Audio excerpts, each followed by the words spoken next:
it's absolutely pouring rain, and thank God I haven't washed my hair yet, because it would have been a total mistake doing that. Like, you see this hair?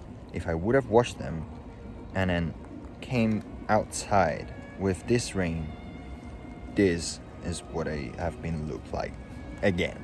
So I would needed to wash them again.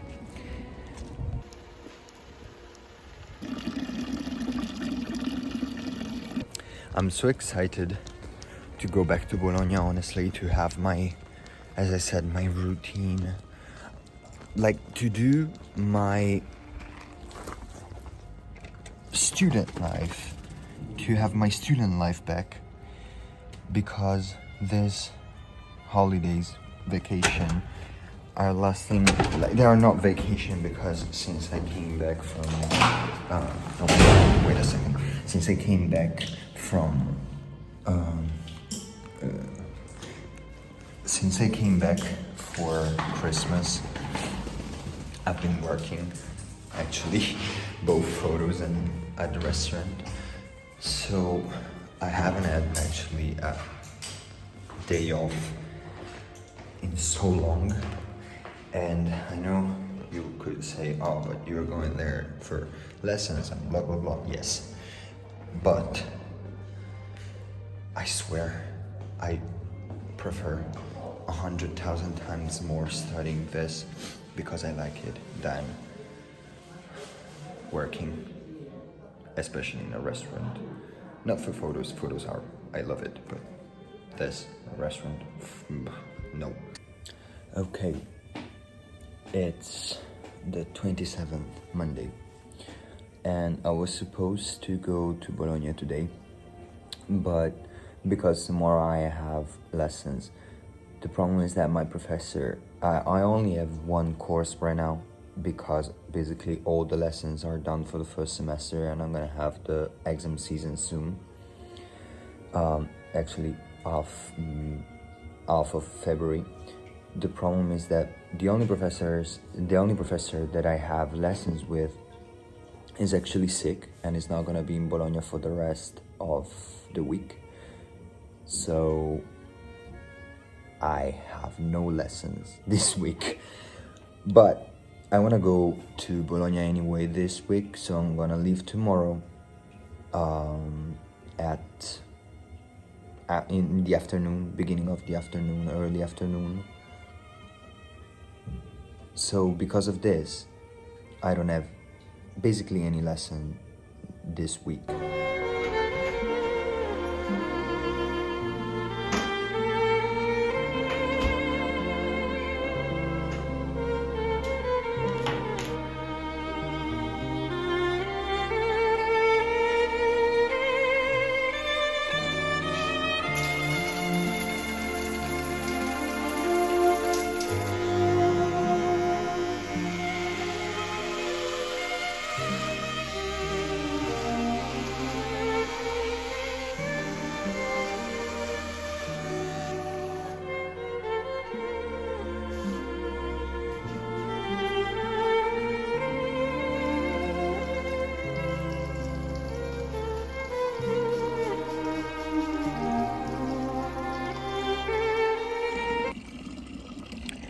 The sun is out, it's beaming. I can't see it, I'm so sorry.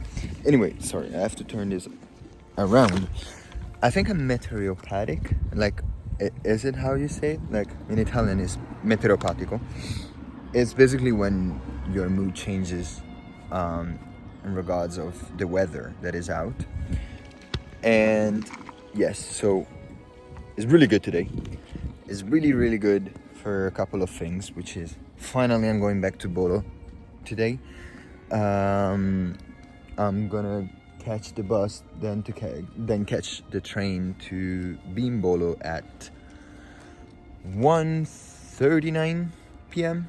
So I still have some time. I already packed basically everything. I just need to go back home, do skincare, pack everything for the skincare, and then go back.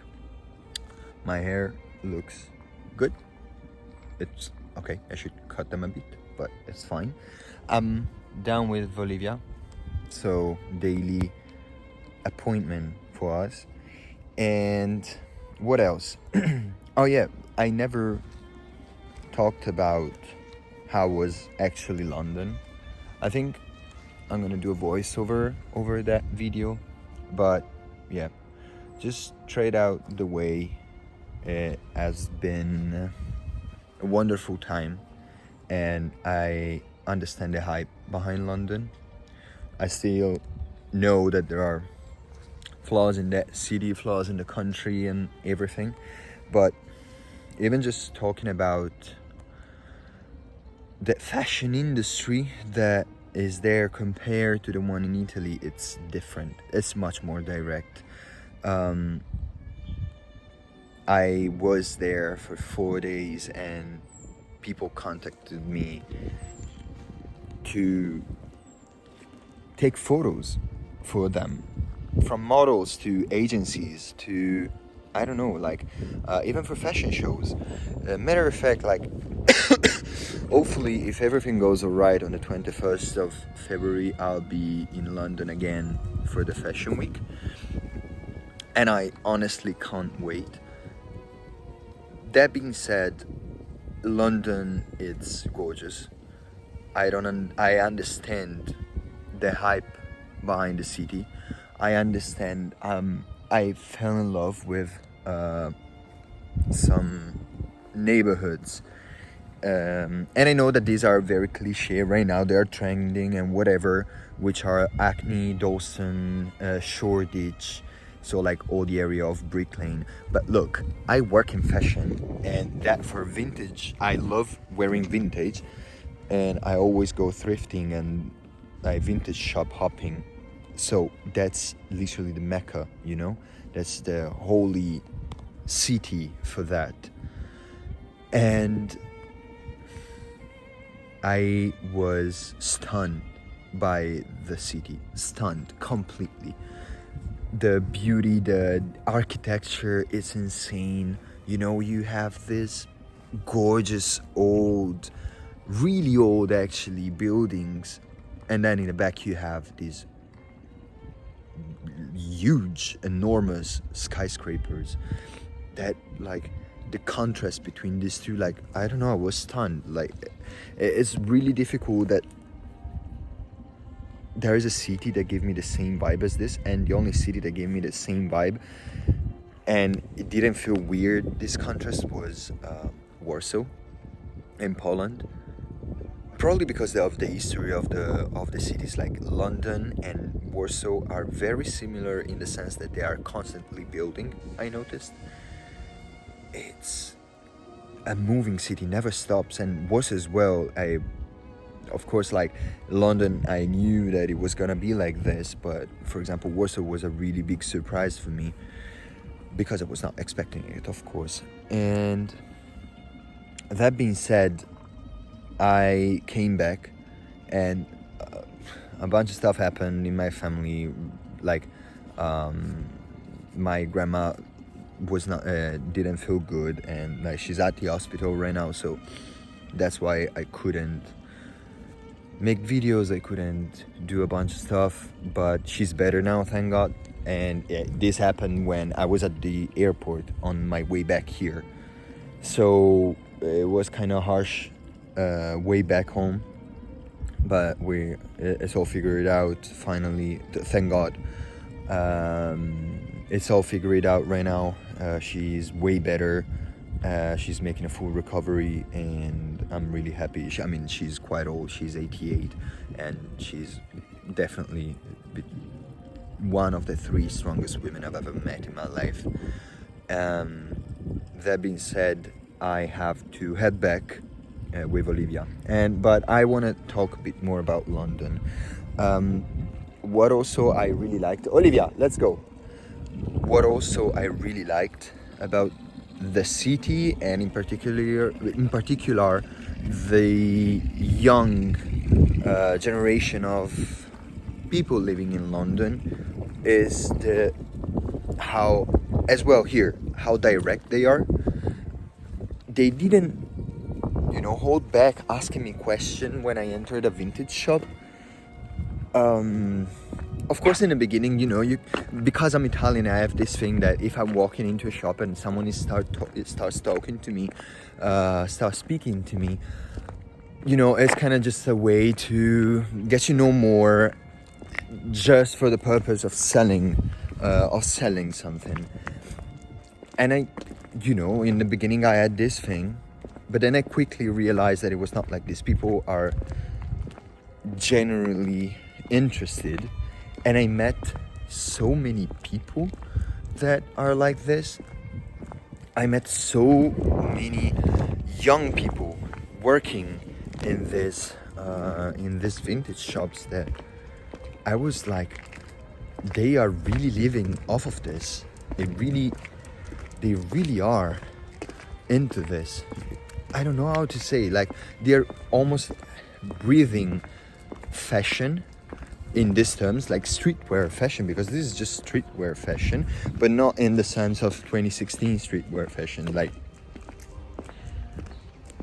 garments, like they wear garments and they style and they wear garments that are archive pieces, or the individuality that I found in London, I could never find it in Milan. Definitely also because it's probably 8 million more people living there than in Milan. But still, you know, oh my god, my arm is hurting. Probably is definitely because of that, but it's also how they view fashion as a medium for them to express themselves, the subculture that are in it. That is what streetwear was all about, you know, or at least I think. I'm not a fashion historian, but I think it was like that. Matter of fact, another city that is it's like this, it's Paris. And the way they treat fashion is completely different than the Italian way of treating it. For them, I think is even more eradicated into the city because of because fashion was born there, period. Like modern fashion was born there, and there's nothing that we can say about it. The capital of fashion is still Paris. It's not Milan, period. The capital of fashion is still Paris, not Milan, period. There's nothing that we can argue about that. And we can see it in the Fashion Week. Milan Fashion Week, it's stagnant, has been stagnant for years now. While Paris, no. There are always new and very good designers that are making a show, and a lot of Italian brands and designer move there. Valentino, for example, is not doing any fashion show in Milan, is doing the fashion show in Paris. But because they treat fashion differently there. And we should learn a lot from these two cities. We should learn a lot from Paris, we should learn a lot from London. And yeah, so I was telling you, I would, wait a minute, then I'm gonna open up the door. So, that being said, I was stunned by London. I would definitely live in London if it wasn't so prohibitive due to rent and how much it cost.